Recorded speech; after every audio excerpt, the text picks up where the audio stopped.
Welcome to the Rock is George podcast. I'm your host, George Dionne, and this is episode 57. Thank you for tuning into the podcast through our website, rockisgeorge.com, or on our YouTube page, or at knac.com, or on one of the many podcasting streaming platforms. My guest for this episode is best known for his work with the Blue Oyster Cult from the 70s through the late 80s. His name is Joe Bouchard. Since departing Blue Oyster Cult, he's gone on to form several rock projects.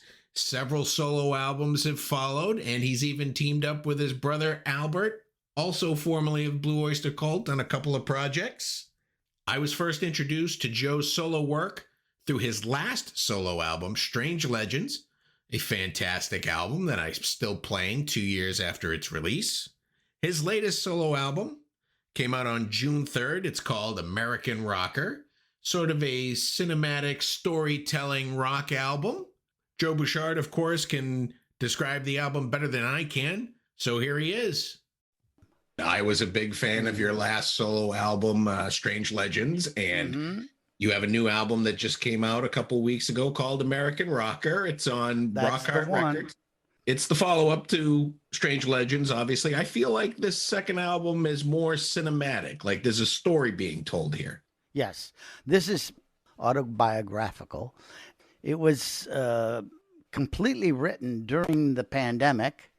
So I was home. I was thinking about, well, what should I write about? I didn't really start out to be that kind of story of my life kind of album. But by the end, it was like, yeah, this is it. This is it. If it ever is going to be it.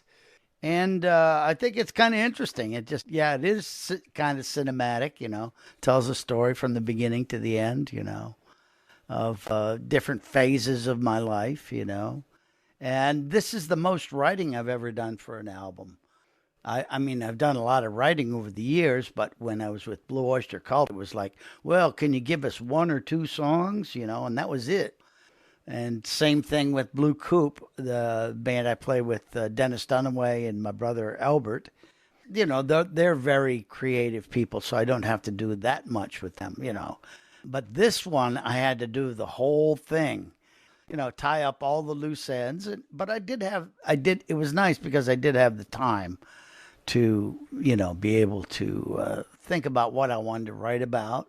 I wrote a lot of lyrics. Usually I use an outside lyricist, and there's only 2 songs on this album that have outside lyrics, and that's John Shirley, who wrote a song called Devils in the Details, and a song called Catherine, which was written by my old collaborator from the 70s and 80s, Helen Wheels. And it's a lyric that she gave me in the 80s. And she actually did her own version of the song. I happened to have the file. It was just a plain, really typed out with an old mechanical typewriter, and it was in my it was a JPEG in one of my folders. And I said, man, I should write this song. The lyrics are so good, and it really tells a story of one of Helen's friends who was an exotic dancer in New York City back in the 70s. That basically was, what Helen perceived her friend to be like. So, yeah. So that one, Helen unfortunately passed away about 2000, I think. Been a while now, but she was very brilliant. Now, her lyrics were very musical. They're easy to work with. Some lyricists, you have to kind of struggle to make them, fit into the musical structure. But hers they just roll off the tongue. It's beautiful. I did that one, but everything else is all my stories and my lyrics and different things that amuse me. And let's talk a little bit about the songs that you have out right now promoting the album. Let's talk a little bit about My Way is the Highway. Oh, easy. That was good. That was fun. I'm a fan of, you probably don't remember the old TV series Route 66. Oh, yeah. Yeah. With, George Maharis and Marty Milner, the two guys that, hop into, he inherited some money and he got a Corvette. And I remember the Corvettes. They showed in my little town. There was one guy who was always tooling around town in his Corvette. So I wrote a song called 59 Corvette, or it was just a sketch, a guitar part. And so I was getting these songs together. I just started playing that little sketch I had on the guitar. And then the next thing you know, my way is the highway. I changed the story not to be the 60s, but more the 70s. The fun that we had, you had to make it to the concert, you were behind schedule, but you had a hot car so you could get there. That's how that came to be. And it just was one of those things that just fell together. It's only like 5 chords. There's no solo in it. People Right. say, hey, where's the solo for this? And I said, didn't need it. It was all in the words, and and I picture the cruising down the coastline in a Corvette. I always told my wife that when I retired, I was going to travel Route 66 from the east to the west. Yeah. Problem with the Corvette is there's no room for even a guitar in the back. You're right. You got to have a trailer to go with it, but you don't want that either. That would slow you down. So Let's talk a little bit about In the Golden Age. another touring song. That one started. I wrote a song. I had this track. It's a beautiful track. It's kind of a long story. You get time for a long story? Sure. It's a really whacked out story. I got scammed. My manager sent me an email. Are you interested in this concert? They want you to be the guest artist at a charity function in Hong Kong. I'm thinking, come on, this has got to be this is like the Nigerian prince, who's going to give you $1 million, But I said, well, maybe, I used to teach in a very exclusive private school, and some of my students were from Asia, and I'm guessing they were in pretty wealthy families, to come all the way to Connecticut to go to boarding school. But they were really nice, and we had great lessons and everything. So I'm thinking, well, maybe the rich aunt is doing this charity thing, and that's why they want me, because they didn't want Blue Oyster Cult. They didn't want the Bouchard brothers. It was just me. So I said to my manager, send them back, we'll I'll need $10,000 to do this charity thing.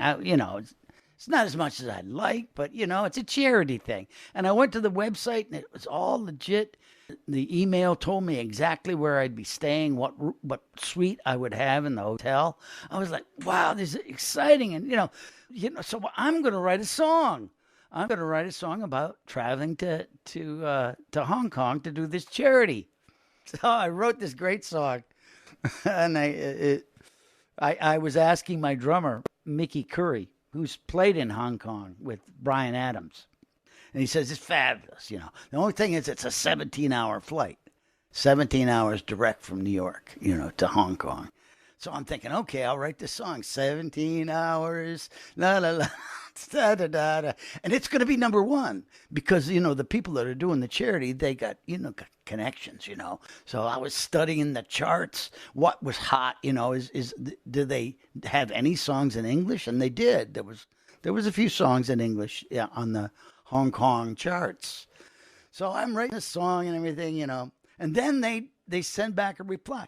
We're gonna give you more money, not only the 10 grand, but we'll $5,000 just to bring your friends, and we'll send them all there first class. And then they said, you're gonna give out a grant. We have a grant for you to give out, It's starting to add up, and it's not really smelling right. So I did what I should have done in the first place, was Google Hong Kong scam. And all of these stories came up. There was a guy who did, motivational speaker. He was scammed. and that was to Tokyo. But there was a young girl, like a teenager, who was on America's Got Talent, and she got scammed. It's the exact same thing, same wording, everything. So I said to Jeff, my manager, like, it's a scam. It's just, and here's what the scam is.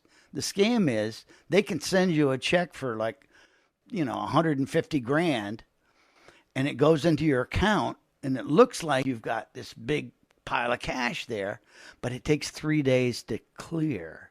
So in the meantime, they make up this story, this cockamamie story about you got to send the money back right away because people are dying of COVID or whatever, you make up some, and then if you're gullible, you say, okay, I'll just send the money back. And then you're out 150 grand. Woo! So I'm stuck with this song. It sounds so good. And I'm saying, no, wait a minute. I gotta rewrite this whole thing from scratch. Just throw everything out, and start over. And the first words that came to mind in the golden age, came to mind. Of course, the story about, all the stories, that are in the lyrics, they would tell us, you're going out on tour. Well, how long is it? Well, it's for the duration. So that was the first line of the song. You're not sure about the duration, and then, making fans along the way on their stairway to the stars. Well, that was a lyric for Blue Oyster Cult. And I said, no, I can't say that, but I'm thinking this is kind of the whole story of that stairway to the stars. I always felt it was like, you were elevating your fans on this stairway. You were taking the stairway to the stars, and then there's laser shows and fireworks. We had all of that stuff. And so that came out good. I did keep the fire breathing dragon was in the original Hong Kong scam song. Well, see, now you got a song for the next album, the Hong Kong scam song. Yeah. I mean, you never get. I mean, you get those scam things all the time. Throw this out, but I wanted to believe. That. And they had the date, and the charity was a real charity, right? But they weren't bringing anybody in, and as it is, they had to scale back their big party because of COVID, and and I was studying the whole aspect of flying into a city to do a big show for somebody you didn't know. It's weird. It's weird. So that's how that came out, and it really did leave me with a pretty good song, and that one I get so many compliments on, and it's the biggest mover and shaker on Spotify so that's a good one. Yeah, you never know what's going to come out of it. You just keep pushing ahead. And I could have said, well, I don't think I don't want to have to rewrite these lyrics because the first set of lyrics pretty good, and you sort of give up on it. And that used to be my work, the way I would work. I would usually take the first set of lyrics and not do that many rewrites or rethink, and also in songwriting, usually the second verse is usually weak. So I really worked hard on the second verse to get that good. Just things. I never had a songwriting lesson, and except for Ian Hunter. Ian is a friend of ours that goes way back to when we were opening shows for MOTT the Hoople. 35 years later, I'm in the magazine store in Connecticut. Went to the magazine store, and there's Ian Hunter. And it looks like he's got the frizzy hair, he's got the glasses. It's Ian. So I said, hey, it's Joe. And, says, how you doing? Good to see you, He's just picking up the newspapers. He got this magazine store carried like the English newspapers. So, even though he lives here, he could check up on the news back home. But he gave me his phone number. I got really lucky. In one of my Blue Oyster Cult songs that I co-wrote with my brother and our manager, Astronomy just got picked up as a cover on a Metallica record. I said, I got to write more songs. So I had this writing group with Neil Smith from Alice Cooper and Dennis Dunaway. And it was like every Monday night we get together at Neil's house and try to write some songs. And so I said to Ian, how about coming down to our rehearsal and, maybe writing a song with us? He said, well, sure, pick me up. So I picked him up at his house. And it's about a 40-minute drive from Ian's house to Neil's house. So he'd be telling me all these stories about how he wrote songs, and it was very encouraging. He's a very, and still very creative. He's in his 80s now, and he's still putting out really good songs. He's really one of those people that inspires me. And so we get down there, and I said, "Where's your guitar?" I'm not bringing a guitar. I don't want to. I'm just going to observe. So we ended up, all of us co-writing 4 more songs for our album that was called Bouchard, Dunaway, and Smith. That sounds like a law firm, But Ian is the only songwriting teacher I've actually had. So he was, mentored me. Because, I got so lucky with that cover on the Metallica record. I quit my day job. I said, Wow. I got to write more. I was working in a publishing company, which was a fun job. I wrote some books, and I did some educational videos, and I learned all about the book business. And it was good. It was good, but then it got really tiring because you're staring at a computer all day. And I only had 2 weeks vacation, and so it was 50 weeks of staring at a computer. So after about 3.5 years, I said, moving on to something else, Didn't know what it was, but I had a song on a Metallica record. Didn't know what it was, but, I didn't know if I'd ever make any money, but they did okay on that. And I actually went into sort of independent private teaching at that point, which was very lucrative and very flexible. So if I had students, I'd just say, "Hey, I got to go out on a tour. I'm going to California. See you in 2 weeks. Practice this." It's fun, and the kids were very inspiring too. Like those Asian students, they still got to talk to their grandmother about putting me on the charity gig. The new album, American Rocker, comes in CD form. You could stream it. You got a couple of bundles at the website. Yep. I noticed you didn't have any vinyl. Oh, we're working on that. I've already got it mastered for vinyl. So it's just a matter. It'll probably be the end of the year before the vinyl can get done because it's such a backlog. My brother ordered vinyl 6 months ago, and I think it's just coming in. So, for his Imaginos 2 album. But we're working on that. I think that there definitely will be vinyl for this thing. You and your brother Albert recently completed a little tour around the U.S., and you have a tour coming up in Europe.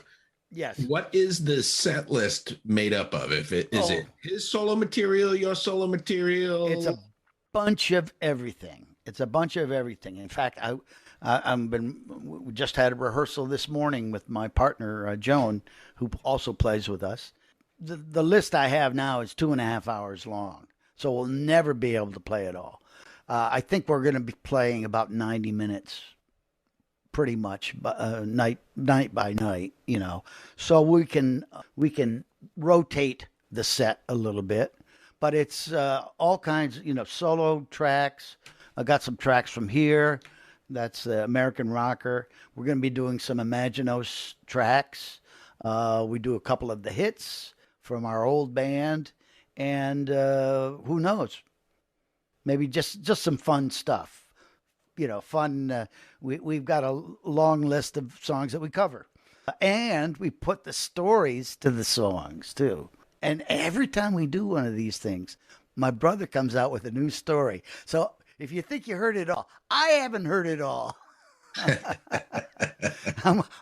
We do these things. Really? That's really what happened? So it's a lot of fun. No drums, no cowbells. Albert plays bass, so it's mostly an acoustic thing, which fits well with the story, songs and stories aspect of the show. We're trying it out. We're going to Scotland, a couple shows in Scotland, then like 5 shows in England, including London, and then after that, I think we're going to France. So we will be learning how to tell the stories in Francais, en Francais. Do you tour on your solo material from time to time, I or have. I have. I haven't done that probably since 2017. 2017. Man, time flies. Well, we had this big break. yeah? We had this big break. And this being my pandemic project, I was busier than ever. I was promoting the last album plus working on songs for this new album. I never thought I'd get it done as quick as I did, but I had the time, cleared off the schedule, didn't have any place to go. You go to the grocery store. That was your big trip for the week. I don't know if it is the same where you are, but Pretty much it was. it was, yeah. So it's a little, at least you don't have to rub down all your groceries with alcohol. All the silly things that we did, man. Uh, Beyond touring, you appeared on your brother's album Imaginos 2, Bombs Over Germany. Also on that album was Eric Bloom and Buck Dharma of Blue Oyster Cult. How did all that come together? Well, Albert is just an instigator. He always was in the early days of the band. And he just is fearless in going out and asking people for favors. I love Eric's recitation at the beginning of the first song there. That just sets the mood for the whole thing, And Donald sang a great song that I think he had worked on before, but it was time to do it again. Yeah, that just and he's asked Richie and other people from the Blue Oyster Cult circle to help him on the next one. In fact, we just recorded a song that Albert and Richie wrote. We just recorded the track for a new song that's based on a Sandy Pearlman lyric. And Albert is he just turned 75 years old. And he's working on his 3rd double album in a row. Yeah, crazy. But in fact, I'll be working on a song that he sent me.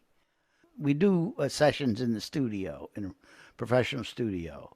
But a lot of the work gets done at home in places like this, where, you just put it up there and he sends me a file. We Dropbox files all the time. If it doesn't work out, I can do another one. It's not a big deal. He made a lot of suggestions for the American Rocker album, End up playing percussion, rhythm guitar on a track. I tell him my feelings of what he's doing, and that's kind of a good thing, We started our own custom record label called Rock Heart Records. Got this distribution deal, seems to be pretty good. They really work hard. I kind of wonder, are they a little nuts? Our distributor is just going off the rails. Why are they spending all the time on these old guys? Well, they're fans of ours from like their high school days, and they're not just doing it to, they're really working it hard. So we thank them. We're doing a great job. Since Albert is an instigator, can he instigate a way for you two to maybe play a couple shows with Blue Oyster Cult again? I don't know. They haven't invited me to anything. So they got my number. I'm negotiable. I am negotiable. I am, As long as the letter doesn't come airmail from overseas, right? Then you'd right. Yes, we're going to give you $150,000, but then you got to send it back to us right away because something went wrong. Now, a project you worked on back in the day that I actually enjoyed quite a bit was Dead Ringer in 1989. Oh, nice. Yeah. Electrocution of the Heart. And I talked briefly with Charlie Hune about it. So I wanted to talk to you a little bit about, Charlie. kind of you guys putting that project together and kind of where it went. Well, that was a lot of fun. We did it in a local studio here in Connecticut. It was a 30-day project. I wish I'd played more guitar on it, but all the guitar was played by Jesse Johnson, really great player. So I don't mind that. And it was fun working with Charlie. He came up with a great song, Love. Oh, I can't remember now. You'll know it when you hear it. I know. And Neil, I said to Neil, I'm not sure if I feel that comfortable with this. He says, "Don't worry about it. It's just a demo. It's just a demo. We're just working this out." And it ended up being a real album. I had to leave a couple of times because I was also playing with Spencer Davis in those days. So I would go out on weekends, play with Spencer, play keyboards with the Spencer Davis group. It was fun. It was a lot of fun. So I wish I had concentrated more, and I wish I had more control over the production. It's kind of an 80s record, but if you like that thing, that's happy. That makes me happy. It's a rare find to have a copy of that. It is a rare find. You have it on CD or on vinyl? Vinyl stuff. I have it on vinyl. Oh. It's reasonably priced on eBay. That's all the questions I have for you today. I really appreciate you taking the time to come on the podcast. Well, great talking to you. The new album is American Rocker on Rock Heart Records and Deco Entertainment. Once again, I want to thank Joe Bouchard for coming on the Rock is George podcast. Be sure to check out his latest album, American Rocker, out now on Rock Heart Records through Deco Entertainment. Stream it on your favorite music streaming app, and if you like what you hear, be sure to buy a physical copy. Make sure you're supporting the artist. For all things Joe Bouchard, check out his website, joebouchard.com. I also want to thank Chip and Hadley at Chipster PR for making this interview possible. You've been great. I've been George Dionne. I'll see you again soon.